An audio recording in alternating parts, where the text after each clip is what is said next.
It's the second coming they won't televise, with checkpoints, drones, and tear gas skies. He'd love to have peace, wishes peace was at hand. But if you have peace, you can't steal the land. You're now watching the Palestinian Jesus Show. And here's PJ.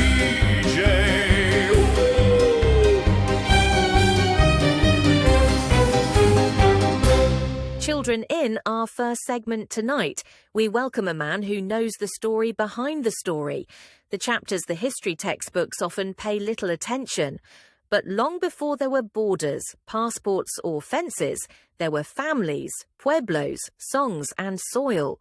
And some of that soil had names like California, Texas, New Mexico, Arizona. Names spoken in Spanish, shaped by indigenous hands. So tonight, we bring a high school teacher. Not the kind who assigns homework, but the kind who gives history back its honesty. He is from Mexico City, where the murals remember more than the museums do, where the past is alive and the ancestors still whisper. Please welcome Manuel, a man ready to remind America of something simple. Before some people crossed a border, the border crossed them. You know, in American schools they call it the Mexican-American War, like it was some little misunderstanding. But where I come from, we call it what it was. A war where a big country stole half of a smaller one and called it destiny. My ancestors didn't cross the border crossed them. You hear people say, go back to where you came from. Amigos, we are where we came from. California, Texas, Arizona, that was Mexico before it was the backdrop for cowboy movies. They tell the story like Mexico just lost a fair fight. But what really happened? The US invaded, marched all the way to Mexico City, forced my country to sign a treaty with a gun at its head, and paid $15 million for half our land. That's not a sale, that's a ransom with paperwork. And then, just to add insult, gold gets discovered in California right after. So the land they ripped away turns into treasure. Typical, no? But here's the part they never teach. When the border moved, people didn't. Families woke up one morning and found out they were foreigners in their own homes. Mexican, native, Tejano. Suddenly, we were all outsiders on the very soil our grandfathers watered with sweat. So when people ask why Mexicans come north, the answer is simple. We are coming home. To a home that was taken, not abandoned. And we didn't bring war. We brought music, food, faith, and family. We are not invaders. We are the original neighbors. Ladies and gentlemen, truth seekers and troublemakers.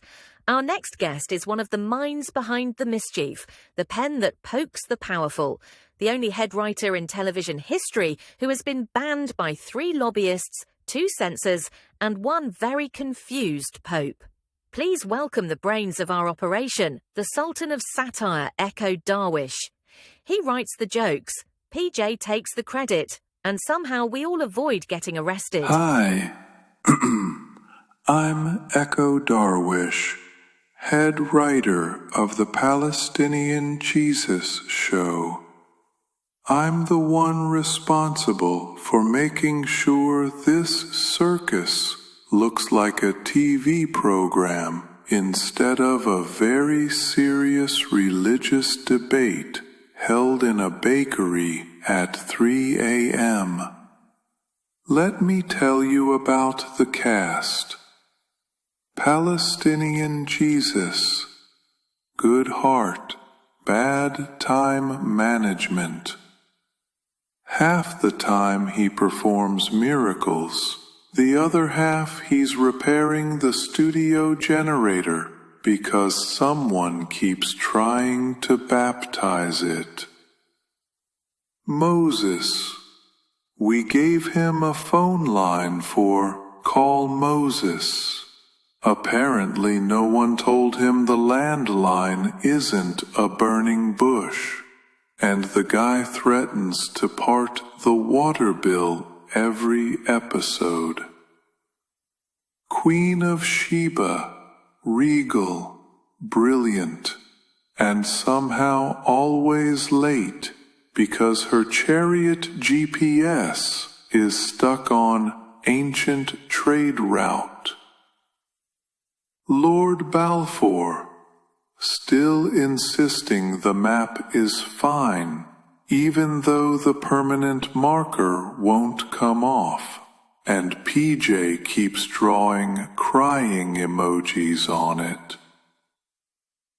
And then there's you, Steve, co-writer, co-troublemaker, and the only human being on Earth who can say, "Hey Echo, we need a children's choir, a quantum physics nun, 3 camels that break into song, and maybe a Santa who sneaks into Gaza. Can we get that by Thursday?" And somehow, yes, we always can.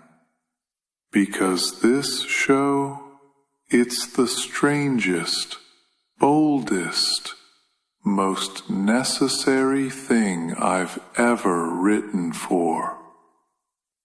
If the world insists on being absurd, we might as well fight back with even better absurdity.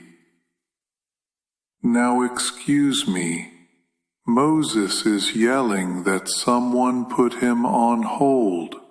I didn't. But I'm not stopping it. Lucy here today, our own Frank Rogers, also known as Mr. Rogers, has some thoughts about the character of the wanted war criminal and Prime Minister of Apartheid Israel, and a descendant of white European pretenders from Poland. This should be interesting. The quality and character of a man, BiBi Netanyahu. I think you can always judge the quality and character of a man by what he takes away from a movie, like the movie Alien, for example. Several years ago, I watched an interview with Benjamin Netanyahu, Prime Minister of Israel. In the interview, Netanyahu compared Hezbollah freedom fighters to the creatures starring in the Alien movies. You remember those slimy insect-like creatures with many teeth, but on a vastly larger scale? Mr. Netanyahu thought the aliens in the movie had a lot in common with Hezbollah. At the time, I thought, that's odd. If I were going to compare the viciousness and parasitic qualities of the aliens in the movie to a political movement, it wouldn't be Hezbollah, it would be Zionism. They have been trying to steal someone else's spaceship for some time. Hezbollah was formed to expel the Zionist alien invaders from their own country, Lebanon. Zionism, as practiced by Mr. Netanyahu and friends, has more in common with the aliens. The aliens attach their young larvae to the heads of humans through the mouth. After the alien seed incubates, it blows itself out of the belly of its unfortunate host. This comparison is not fair to the aliens, though. Unlike the aliens, the Zionist parasite remains attached to its host for all time, sucking out every drop of blood and treasure its unfortunate host may possess. Can the Prime Minister of Israel be trusted? Hell no. What normal man watching this movie would have focused on the fucking aliens? This is my point. We normal, peace-loving, God-fearing men had our eyes on the scantily clad star of the movie, Ripley, as she went about her alien-fighting business. Most of us don't even recall what the aliens look like, but the screen images of Sigourney Weaver will be with us forever. Case closed. Okay, as long as we're talking about the character of this war criminal, now would be a great time to tell you about our new song, BiBi N. Because his war crimes are not only significant but ongoing, we decided we needed several versions of the music to accommodate the musical tastes of all our fans. So, we have a rock version of the song in both English and Hebrew, and have 2 more versions of it in regular and Yiddish-style folk. The songs, of course, are now available wherever digital music is sold or streamed. Because we are a bit short on time today, we will only give you an abbreviated version of the music video, BiBi N. Here you go. You fed the fire, you claimed the fight. Let money cross the wall at night. Suitcases of cash to keep them strong, so you could say it's harmless all along. Split the land so peace would die. Built your power on that lie. Now the blood is on your hands, just to take more stolen land.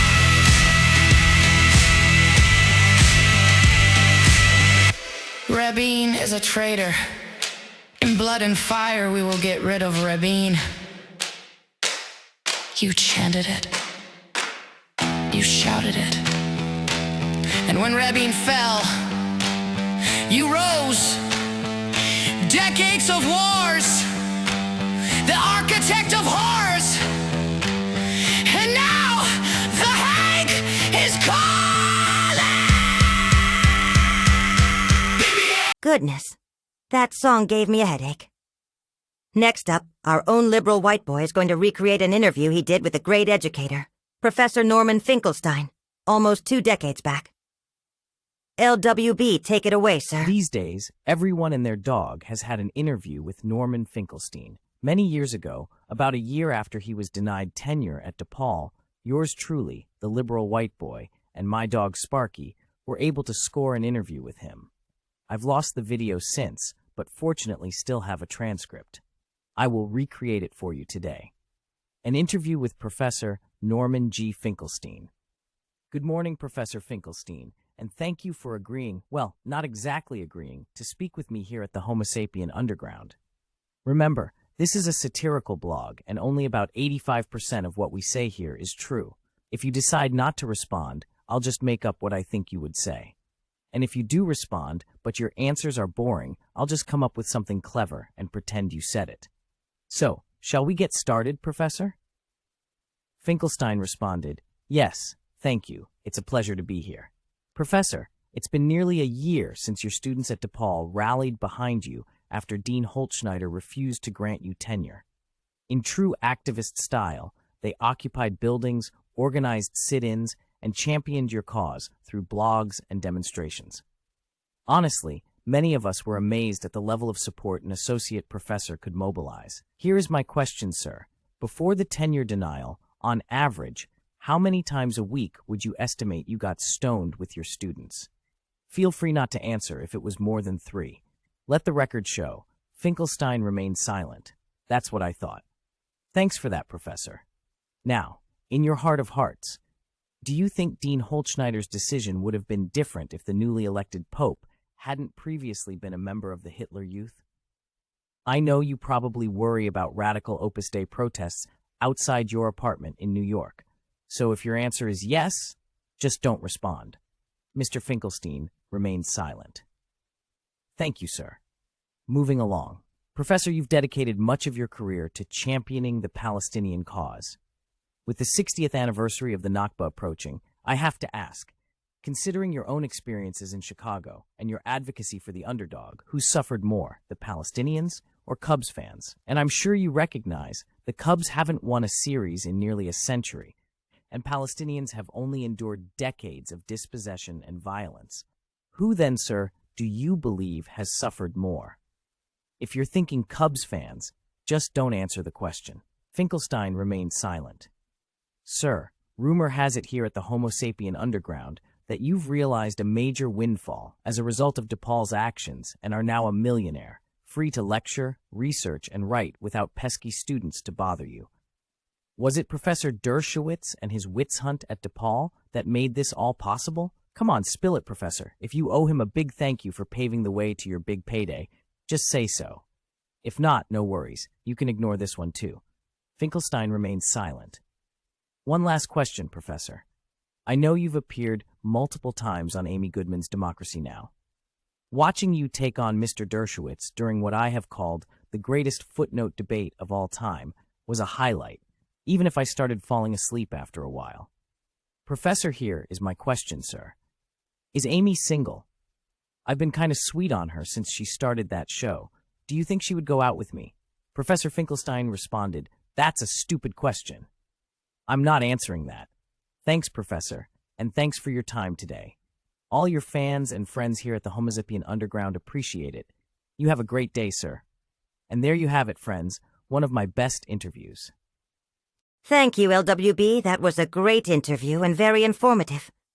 I must say Barbara Walters had nothing on you. I've just been informed that our legendary news reporter, Leonard Rabinowitz, has some important breaking news for us. This is Leonard Rabinowitz with the Palestinian Jesus News Network. PJNN has learned that Florida Congressman Jared Moscowitz is demanding that all local television stations be required to do Holocaust movie marathons because of a rise in anti-Semitism of almost biblical proportions. He did qualify in his statement that he was speaking only of the Old Testament. The marathons would be required until Israel's work in Gaza is complete. There should be no shortage of great Holocaust movies, and there are hundreds to choose from, he stated. Fiddler on the Roof would also be acceptable, according to Moscowitz. Both the Defamation League and AIPAC have come out most bravely to fully endorse Moskowitz's demands. Both the House and Senate are expected to vote almost unanimously to codify the demands. Well, that's all of the show for today. As always, please like and subscribe. And don't forget you can find our songs of solidarity with the Palestinian people and many others wherever digital music is sold or streamed. Have a glorious day.